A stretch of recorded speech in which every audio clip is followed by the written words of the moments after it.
بسم الله الرحمن الرحيم الحمد لله رب العالمين والصلاة والسلام على أشرف المرسلين نبينا محمد وعلى آله وصحبه أجمعين ودنا يتكبراتو يا تجويد تمهرت تكتاتيوች السلام عليكم ورحمة الله وبركاته በአላህ ሱብሓነሁ ወተዓላ ፈቃድ ዛሬ በድጋሚ ለመገናኘት በቅተናል። የዛሬው ትምህርታችን የሚሆነው ኢንሻአላህ ስለ ለህን ወይም ደግሞ የንባብ ስህተትን በተመለከተ ነው። የተጅዊድ ታሪፍ ተጅዊድ በተመለከተ ወይም ደግሞ የተጅዊድ ትርጓሜ በተመለከተ በቋንቋ ምሁራኖችና የቋንቋ ምሁራኖችና የተጅዊድ ምሁራኖች ያስቀመጡለትን ትርጓሜ ተነባለፈው ማለት ነው። ዛሬ የምንመለከተው ኢንሻአላህ ለህን ወይም ደግሞ ስህተት ስለሚባለው ነው።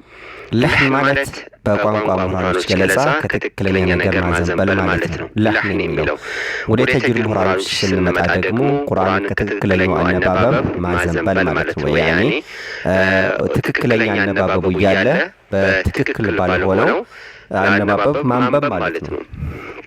ይህ ስህተት ይባላል። ታዲያም ይህ ተጅዊድ መማሩ የሚያስፈልገው ይህንን ስህተት የሚባለው ነገር ለመቅረፍና የምላሳችንን ግድፈት ለማስተካከል ነው። ተጅዊድ ዋና ዓላማው ማለት ነው። ባለፈው እንደተማርነው ተጅዊድ ጠቀሜታው ደግሞ ተምሮ ፍሬው የትክክለኛውን አነባበብ ለማግኘት ነው፣ ደግሞ የምላሳችንን ስህተት ለመጠበቅ ነው የሚል ነበረ። እናም ታዲያ እዚህ ላይ ለህን የሚባለውን ምክንያቱም የተጅዊድ ትምህርት ዓላማው ስለሆነ ምን ምን ስህተቶች ይካተቱበታል የሚለውን በአጭሩ ለማብራራት ስለሚፈልግ ምን አድርጎታል? ለብቻው ለህን የሚለውን ያብራሩታል ማለት ነው። ምክንያቱም አሳሳቢ የሆነ ነገር ስለሆነ እናም ዛሬ የምናየው ኢንሻአላህ ስለ ለህን በተመለከተ ይሆናል ማለት ነው። ለህን ወይም ስህተት የሚባለውን የተጅዊድ ምሁራኖች በሁለት መልኩ ከፍለው ያስቀምጡታል።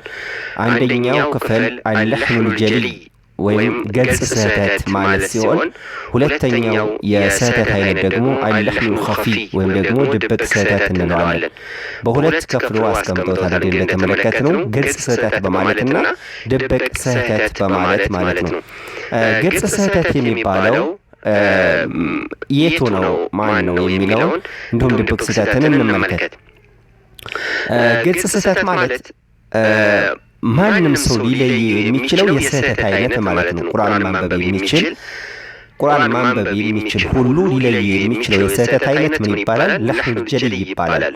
የማይደበቅ የሆነ ወይም ደግሞ ሁሉም ቁርአን ማንበብ የሚችል ሰው ሁሉም ሊለይ የሚችለው የስህተት አይነት ምን ይባላል? ለህኑል ጀሊ ይባላል። ለዚያም ነው ግልጽ የሆነ ስህተት ያሉት ማለት ነው።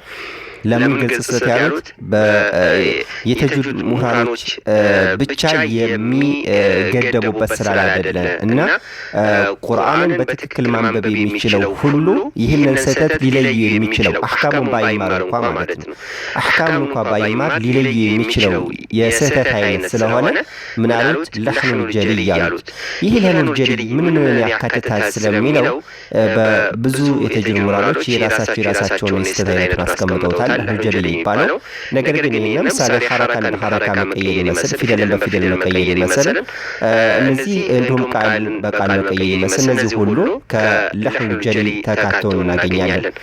አንድ ሰው ሐረካዎችን መለየት ካልቻለ ይሄ በትክክል ቀራ ማለት አይቻልም፣ ወይም ደግሞ ግልጽ የሆነ ስህተትን አምጥቷል ማለት ነው። ምሳሌ ብንመለከት መጽሐፋችን ላይ እንደተጠቀሰው ሱረቱ ፋቲሃ 7ኛው አንቀጽ ላይ አንዓምተ ዐለይሂም ነው የሚለው ትክክለኛው አነባበብ። ነገር ግን አንዓምተ የሚለው ታ ፈትሐ የነበረውን በቦማ ወይም በከስራ አድርገን ብናነበው ይህን ከግልጽ ስህተቶች ይመደባል። አንዓምቱ ዐለይሂም ወይም ደግሞ አንዓምቲ ዐለይሂም ብለን የምንቀራ ከሆነ ምን ሆነ ማለት ነው? ይህን ቀየር ነው ማለት ነው፣ ወይም ደግሞ ከትክክለኛው ንባብ አዘነበልን ማለት ነው። ስለዚህ ይህንን የንባብ አይነት ምን ይሉታል? ለህኑል ጀሊ ወይም ደግሞ ግልጽ የሆነ ስህተት ማለት ነው። ፈትሐ ከስራ እነዚህን ሐረካዎችን መቀያየር ይህንን ከለህኑል ጀሊ ይካተታል ይላሉ። ሌላው ፊደልን በፊደል መቀየር ይመስል አንዳንድ ጊዜ ፊደል አለ። ሌላውን ፊደል አምጥተን ለምሳሌ ዛልን በዋው መቀየር ይመስል እሺ ስሙ እንደዚሁም ደግሞ ዳልን በታ መቀየር ይመስል እንደዚህ በተለይ ተመሳሳይ ታን በሳይ ይመስል እንደዚህ መቀየር ይካተቱበታል ማለት ነው። ስለዚህ ይህንን የስህተት አይነት ግልጽ የሆነ ስህተትና ለሁሉም ሊደበቅ የማይችል ስህተት ስለሆነ የስህተት አይነት ስለሆነ ምን ብለውታል ማለት ነው? ሁክሙን ሐራም ነው ብሎ ያስቀመጡት ማለት ነው። ስለዚህ ሁላችንም ይህንን የስህተት አይነት ልንለየው የሚገባና ልንጠነቀቀው የሚገባ የሆነ ስህተት ነው ማለት ነው። ምክንያቱም ምናልባትም ትርጉም ሊያበላሽም ይችላል። ነገር ግን እንዳጠቃላይ የንባቡን ለዛው እንትን ያጠፋዋል ወይም ደግሞ የንባቡን ትክክለኛ አነባበብን ሊያሳጡ የሚችል ነው። ፈትሐ ከስራ እነዚህን ለህል ጀል በአጠቃላይ ማለት ነው። እና ስለዚህ በአብዛኛው ትርጉምን የሚያበላሽ ነው። ግን ለማያበላሽ ይኖራልና ቢያበላሽም ባያበላሽም የተጅዊድ ምሁራኖች ምን ብለውታል? ሐራም ብለው አስቀምጠውታል። እንግዲህ ሁላችንም ይህንን ስህተት ልንጠነቀቀው ይገባል ማለት ነው። ስለዚህ ለህኑል ጀሊ ማለት እንግዲህ ሁሉም ማንበብ የሚችለው ሁሉ ሊለየው የሚችለው የሆነ የስህተት አይነት ምን ይባላል? ለህኑል ጀሊ ይባላል ማለት ነው። ሁለተኛው የስህተት አይነት ለህኑል ኸፊይ ነው። ድብቅ የሆነ ስህተት ማለት ነው። ድብቅ የተባለው ወይም ደግሞ ድብቅ ስህተት የተባለበት ምክንያት ምንድነው? የተጅዊድ ምሁራኖች ወይም ደግሞ በዚህ በእውቀት ዘርፍ ላይ ጠለቅ ያለ እውቀት ያላችሁ ብቻ የሚለዩበት የስህተት አይነት ስለሆነ ነው። ማለትም የተጅዊድ ትምህርት ጠለቅ ያለ እውቀት ያላችሁ ብቻ የሚለዩት የሆነ የስህተት አይነት ስለሆነ ነው። ይሄን ለማን ሆነ ኻሰተን ማለት ነው ህግጋቶቹን ወይም ደግሞ የተጅዊድን ትምህርት ጠለቅ ያለ እውቀት ያለ ሰው ብቻ መለየት የሚችለው የስህተት አይነት ማለት ነውና ለዚህም ነው ድብቅ የሆነ ኸፊይ የተባለበት ምክንያት ማለት ነው። ይህ የንባብ ጠብዓን ስህተት የንባቡን ለዘም ጥፍጥፍና እንጂ ትርጉም የማያበላሽ የስህተት አይነት ነው። ይሄን የለህኑል ኸፊይ ማለት ነው። እንደሚሉት ከሆነ ትርጉም አያበላሽም፣ ነገር ግን የንባቡን ጣዕምና ወይም ደግሞ የንባቡን ለዛ ምን ያደርገዋል? ያበላሽዋል ማለት ነው። ስለዚህ ይህንን የስህተት አይነት ሁሉም ሰው ሊታደገው ይገባል ወይም ደግሞ ሊያስተካክል ይገባል ማለት ነው። ከስህተት አይነቶች ውስጥ የሚካተቱት ምሳሌ እንደዚህ ግልጽ የሚደረገውን ግልጽ አለማድረግ ያኔ አህካሞቹ ይካተቱበታል ማለት ነው። ሌላው መወፈር የሚገባውና ቅጠል የመሳሰሉ የሆኑ ስህተቶች ይካተቱበታል። ጠባን ከዚህ ከለህኑል ኸፊይ ራሱ ትርጉም የሚያበላሽ የማያበላሽ ሊኖር ይችላል። ነገር ግን እዚህ ላይ የንባቡን ጣዕምና ወይም ደግሞ የንባቡን ለዛ እንጂ ትናይለውም ሽስሙ አያ አበላሸውም ትርጉሙን የሚል ነው የተቀመጠው። እና ስለዚህ ዞሮ ዞሮ እኛ እየተማርን ያለነው የተጅዊድ ትምህርት ለህኑል ኸፊይም ሆነ ለህኑል ኸፊይም ሆነ ለህኑል ጀሊ የሚባለው የስህተት አይነት ሁሉንም መለየት አለብን ማለት ነው። እያንዳንዷን የስህተት አይነት አውቃናት እያንዳንዱን የስህተት አይነት ለይተነው አስተካክለነው ልናልፈው የሚገባ ነው ማለት ነው። ስለዚህ ኢንሻአላህ ይህንን ስህተት ምን ማድረግ አለብን ማለት ነው? እኛ ዘንድ ጋር ሊወገድ የሚገባ የስህተት ነው ማለት ነው። ስለዚህ የተጅዊድ ትምህርት የምንማረው ሁሉ ለህኑል ኸፊይም ሆነ ለህኑል ጀሊ የሚባለውን አስተካክለን ልክ እንዳወራረዱ አድርገን ለመቅራት ጥረት ማድረግ ይኖርብናል ኢንሻአላህ። የዛሬው ትምህርታችን እንደሚታወቀው ስለ ለህን ወይም ደግሞ የንባብ ስህተትን በተመለከተ ነው።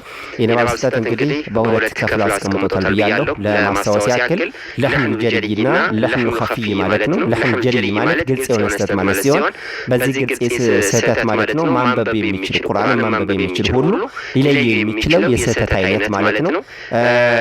ለህኑል ኸፊይ ማለት ደግሞ ለህኑል ኸፊይ ማለት ደግሞ ድብቅ የሆነ ስህተት ማለትም ድብቅ የሆነ ስህተት የተባለበት ምክንያቱም በተጅዊድ ትምህርት ዘርፍ ጠለቅ ያለ እውቀት ያላቸው ብቻ የሚለዩት የሆነ የስህተት አይነት ስለሆነ ማለት ወይም ደግሞ የሚለዩበት ነው። ይሄን ለህኑል ኸፊይ ማለት ነው። ስለዚህ እነዚህ ሁለቱም ያው በተጅዊድ ምሁራን ዘንድ ጋር የተጠሉ ናቸው። ማለትም ተስተካክሎ ሊቀሩ ይገባሉ ብሎ የሚያስቀምጧቸው የስህተት አይነቶች ናቸው እና ስለዚህ ሁሉንም አጠቃላይ ስህተት አይነት በእነዚህ ውስጥ ተካቶ እናገኛለን። ግልጽ ስህተት በሚባለው እያንዳንዱ ትርጉም የሚያበላሸው ሁሉ የሚካተትበት ነው። ለህን ኸፊይ የሚባለው ደግሞ እነዚህ አህካሞቹ እነሱ የሚካተቱበት ነው ማለት ነው። ስለዚህ ሁላችንም ኢንሻአላህ ለህን ኸፊይ ሆነ ለህን ጀሊ ምን አድርገን መቅራት አለብን፣ አስተካክለን መቅራት ይኖርብናል። ኢንሻአላህ ህግጋቶቹም ወደፊት የሚቀጥሉ ይሆናል። በሚቀጥለው ደስ ኢንሻአላህ አላህ ሱብሓነሁ ወተዓላ ሰላም ያገናኘን ተመልሰን እንመጣለን። አላህ ሱብሓነሁ ወተዓላ በሰማነው ተጠቃሚ ያድርገን። ሱብሓነከላሁመ ወቢሐምዲከ አሽሀዱ አን ላ ኢላሀ ኢላ አንተ አስተግፊሩከ ወአቱቡ ኢለይክ። ወሰላሙ አለይኩም ወረሕመቱላሂ ወበረካቱሁ።